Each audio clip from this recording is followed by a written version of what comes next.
In 1979, I worked as a gravedigger in a cemetery that the city council decided to close. They opened a new cemetery but didn't hire anyone from the old one. Suddenly, I was out of a job. Being a gravedigger was the only thing I knew how to do well, so I started looking for work in a neighboring town. By coincidence, the cemetery there was looking for a new gravedigger because the previous one had resigned. No one explained why, but I didn't have the luxury of being picky. I needed to provide for my family. When I arrived, I went to the cemetery administrator's office.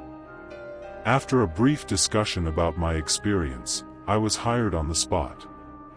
They offered me a house located away from the cemetery since I was from another town. Even though I preferred working during the day, I accepted the night shift because having a job was what mattered most. The house they gave me was simple but comfortable enough. The downside was being far from my wife and 2 children. That's why I insisted on having 2 consecutive days off each week to spend with them. My boss agreed, and I promised my wife that if a position opened at the new cemetery in our town, I would try to get it. My new routine began almost immediately. From Monday to Friday, I worked from 7 p.m. to 7 a.m. The nights were quiet, consisting mainly of rounds and maintaining the graves. On weekends, I went home to spend time with my family. The job had its pros and cons. The biggest advantage was the proximity. I didn't have to spend time or money on commuting.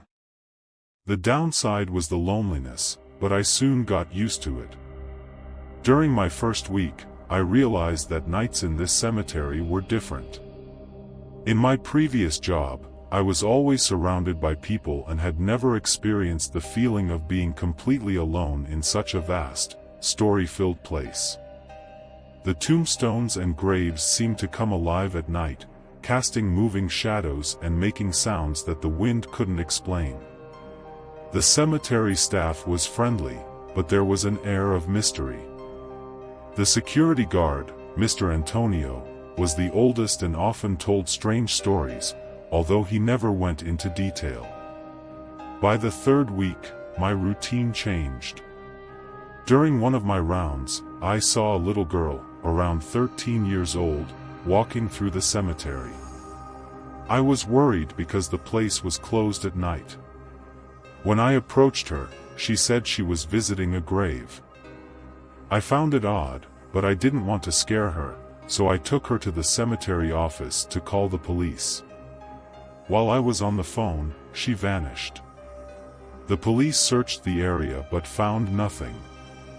They suggested I was tired and seeing things. That incident stuck with me. A few days later, the girl appeared again. This time, I asked for the name of the person she was visiting. When I checked the records, there was no one with that name. Once again, she disappeared. The 3rd time I saw her, I decided to follow her. She led me to an old grave and said she was afraid of knives, which sent chills down my spine because I always carried one for protection. Then, in a sad voice, she revealed that she had been stabbed to death and was buried there. When I looked back at her, she was gone. That encounter made me question everything. The next day, I asked to switch to the daytime shift and move out of the cemetery house. To my surprise, the administrator agreed without asking any questions.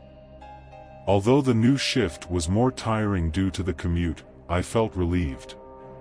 However, every time I passed by the girl's grave, I felt a chill. It seemed like her story wasn't over yet. A few months later, a friend offered me another job closer to home. Without hesitation, I accepted. At last, I could be closer to my family and leave the cemetery's past behind.